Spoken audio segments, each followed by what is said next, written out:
Começar aqui, eu sempre começo com uma pergunta que a galera diz que é mais difícil. Quem é o pastor Anderson Silva? Rapaz, é boa pergunta. Eu acho que alguém já me fez isso, Cara, eu posso resumir toda a minha identidade numa expectativa. Poderia responder várias coisas, mas eu resumo a minha identidade em uma expectativa. Alguém que tudo que faz ou não faz está baseado apenas em um fato. Eu amo o dia do Senhor. Tudo na minha vida se afunila em que eu quero ver o Senhor Jesus com os meus próprios olhos e me render a Ele. Esse é o Anderson.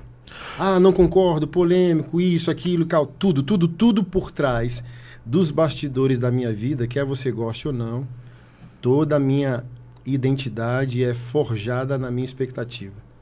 Eu não tenho aparência, estrutura, caráter, aparência, preferência em ser um cristão. E parecer um cristão? Eu só sou porque, de fato, Jesus Cristo é real. Então, tudo depois dele, em minha personalidade, se afunila para lá. Então, como ele é real, é a única coisa que eu quero. Então, se perguntar para mim, quer fama, quer dinheiro, quer não sei o quê, tudo é supérfluo, periférico, mediante a essa expectativa. Que legal. Você acredita que hoje a galera não tá sabendo, ou tem muita falta de conhecimento em relação a servir Jesus de fato, de verdade? A igreja não é mais cristológica. Hoje a igreja reaja como você quiser. Você genericamente, né? Porque já vai para o lado da polêmica. A maioria das igrejas hoje não pregam mais o evangelho, porque hoje a igreja, em sua parte institucional, vou chamar assim, ela existe para agradar o cliente e não mais o senhor dela. Então, por exemplo, hoje, óbvio que eu entendo, não estou aqui polemizando, mas hoje a gente tem plaquinha, seja bem-vindo. Eu vi esses dias uma placa que eu chorei, cara, que foi assim, ó, perdoe a igreja pelo que fizeram com você. Então, assim, ó, a gente ir para um culto, tipo assim, ó, seja bem-vindo, o culto era para você, tipo, perdoe a igreja pelos traumas que você carrega. Cara, mas na minha época, que a igreja ainda tinha base cristológica, cara, você já convertia com a placa na frente que é caminho estreito. Não, ei, a igreja não tá aqui pro cliente. Você não é cliente, você é discípulo, você veio para morrer. O alvo da igreja não era a pessoa, não. Era Cristo. Hoje tá tudo em torno da experiência. Por isso hoje existem muitos evangélicos e poucos discípulos. Porque hoje o frequentador de galpões religiosos, vamos chamar assim, tá? Ele se comporta como cliente. E por que muitos pastores hoje não são mais cristológicos? Porque expor a porta estreita, expor a Bíblia como de fato ela é, frustra o cliente. Não gostei. E o medo do pastor é que na mesma rua tem outras concorrências. Sim. Então eu tenho que mimar meu cliente. Porque ele pode ir aqui para a igreja ao lado. Sim. E na minha época, é igual meu pastorzão, não tinha. Até porque eu tenho batido muito na tecla, pastor. E assim, é muito bom bater esse papo com o pastor, porque entende essa visão. O podcast nosso não é uma questão de um viés religioso e tal. A gente fala aqui sobre tudo, empreendedorismo, fala sobre doenças. Semana passada tivemos aqui um psicólogo. Mas é interessante ter essa visão, porque eu tenho batido muito na tecla do seguinte... Nós, e quando eu falo nós, não é eu, você, é no geral, evangélicos, estamos muito preocupados em encher as nossas agendas. Estamos criando, na verdade, entretenimento gospel. Mas não momentos de intimidade e de relacionamento. E quando a gente vai por esse caminho, o perigo é muito grande, concorda? Concordo. E também amplio. Nenhum problema com entretenimento, mas chame de entretenimento. Um exemplo que eu vou dar aqui. Hoje, a maioria dos eventos para pastores é para fazer pastor sofrer. Porque ele não vai ali para uma conferência, um congresso, um simpósio de pastor para se santificar, para alinhar o coração dele, para alinhar a família dele, o casamento dele, a vida financeira dele. Ele vai lá para sofrer de ansiedade mediante a modelos empresariais de como fazer a igreja dar certo. Então a cadeira é plástico de branco, ele volta ansioso para botar estofada. Ele tem um data show antigo, aí ele volta ansioso para botar um telão de LED. De fato. Ele é branca a parede, aí ele volta tentado a pintar de preto. O nome da igreja é Assembleia de Deus, Ministério Madureira em Águas Lindas. Aí ele volta tentado a botar church. De fato. Entendeu? A ideia é não o que é certo. E aqui, quando eu falo que é certo, eu não estou entrando em questão dogmática e preceitos doutrinários de igreja. Mas a galera fala assim, o cara fez e deu certo. Eu vou fazer também. Muitas das vezes estamos preocupados no que dá certo e não no que é certo. Em metodologia, cara.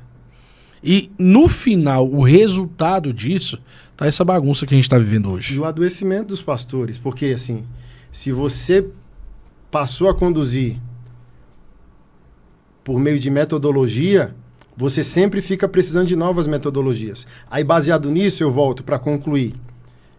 A itinerância explodiu, mas não explodiu porque a gente está cheio de ministros santificados, mas que a gente precisa preencher uma agenda comercial dentro das nossas congregações. Então a gente precisa... As igrejas hoje, parte delas não são famílias de fé, comunidade. Elas são como se fosse um shopping center. São com ajuntamentos momentâneos. Tipo, ó... Fast food. Tem uma programação. Vou dar um exemplo e não pejorativo. Quarta-feira, Aline Barros e Lucinho Barreto. Quinta-feira, Pastor Anderson Silva e Preto no Branco. Sábado, Oficina G3 e JB Carvalho. As igrejas que vivem assim sabem que se não tiver programação, não existe mais nada por trás daquilo. Porque não tem pregação, não tem comunidade, não tem batismo, não tem evangelismo, não tem funeral, não tem apresentação de bebê e tal. Aí os pastores ficam ansiosos para isso. Aí eu volto ao entretenimento. Não podemos chamar o pagamento de um cachê ao ministro de louvor de louvor. É um então, show. assim, ó, não, vamos lá. A gente pode trabalhar com parâmetros, custos operacionais. Então, vamos dar um exemplo. Assim, ó, tem uma banda gospel, tem um ministério de louvor X. A gente está trazendo eles para um culto, certo? Se é culto, é culto. Assim como nenhum pastor pode cobrar para pregar, nenhuma banda deveria cobrar para louvar. A gente entra agora no segundo parâmetro. Também, se não tiver padrão, são desrespeitados. Sim. Não colocam num bom hotel, não honram, não ofertam. Então, é uma questão pedagógica. Não estão ensinando a igreja a se comportar. Sim. Por isso que ela está mais negócio do que família. Muito comercial. Então, assim, ó, tem 5 integrantes naquele ministério de louvor. Então, a igreja local que não está trazendo... está fazendo uma negociação comercial, tem que entender isso. Ó, tem que pagar a passagem aérea, tem que alimentar, tem que pagar o deslocamento, Uber, tem que dar uma oferta correspondente para que todos os 5 sejam honrados de maneira proporcional. Então, cabe no orçamento dessa igreja local? Cabe, vamos fazer.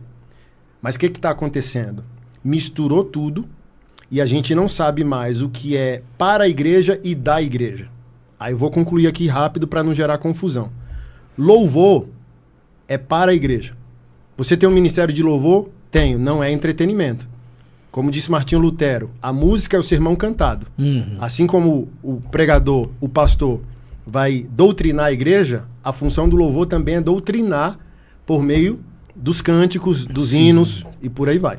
Então, enquanto a gente louva o Senhor, o que a gente está cantando é doutrina, porque vai imprimindo aquilo na nossa alma. De fato. Nós, pastores, não somos contra o entretenimento, mas chame de entretenimento. Então, vamos dar um exemplo. Isso é para a igreja. Eu não posso cobrar, mas a igreja tem que, pedagogicamente, ensinar que a gente tem que ser honrado. Então, por exemplo, minha agenda, eu não cobro, mas o Danilo cuida da minha agenda. Então, o que a gente fala para quem quer me levar? Parâmetros. Pastor cobra? Não. Mas, ó, para você ter um embasamento, assim, ó, ele tem 11 livros. Você pode levar tantos livros para preparar a igreja para a porção teológica que ele tem? Vai ajudar bastante ele. E ele geralmente recebe uma oferta entre isso e aquilo. O que faz sentido para você? Como você pode honrar um homem de Deus? Ah, vou me comprometer aqui, vou ofertar R$2.000, tá bom? Cabe aí e tal. E também vou levar aqui, sei lá, 100 livros dele, 200 livros. Joia, fechou ali.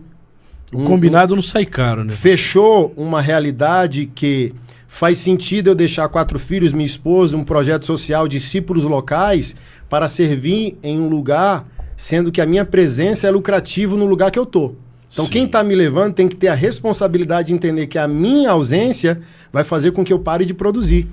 Só faz sentido eu ir se você vai substituir o dano da minha produção local. Aí a gente tem uma proposta madura. Agora, sei lá, Nívia Soares, isso que eu tô falando cabe para ela, porque é pro culto que ela faz, não é para entretenimento. Não é comercial. Aí vamos lá, Oficina G3 é pro culto? Não. Resgate é pro culto? Não, entretenimento que nós merecemos. Sim. Sábado, programação de jovens, se vai ou congresso, ou no parque de exposição, na praça da cidade, a gente vai fazer algo. Nós, cristãos, somos seres humanos, amém? Sim. Merecemos entretenimento, mas a gente chama disso. Sim, olha, a função dessa programação, por isso que a gente está pagando 30 mil para Oficina G3. Não é evangelizar, não é pregar, é entretenimento. A gente só quer pular. E nesse caso, botar os jovens para pular, ser feliz e extravasar. Joia. E nesse caso, quer se cobrar, dá. Resolveu a crise. Mas qual é o problema? Misturou tudo. A gente não sabe mais quem é pregador, quem é palestrante.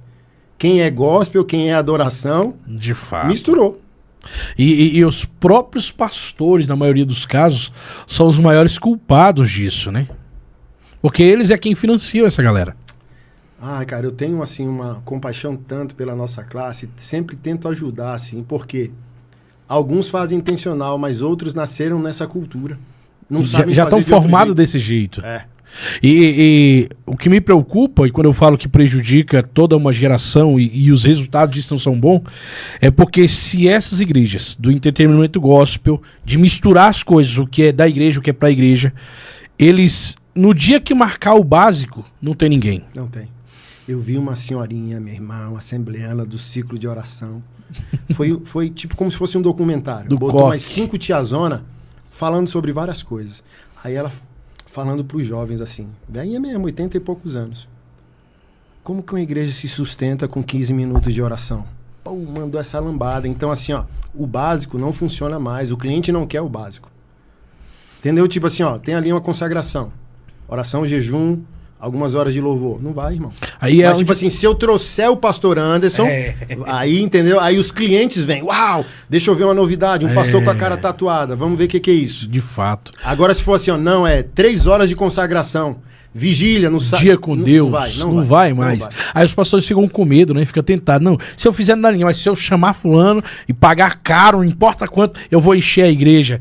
E aí, a gente tá criando um momento para a igreja muito delicado, muito delicado. Porque nem todo movimento gospel gera transformação. Nem todo artista gospel está comprometido em gerar transformação com quem está ali.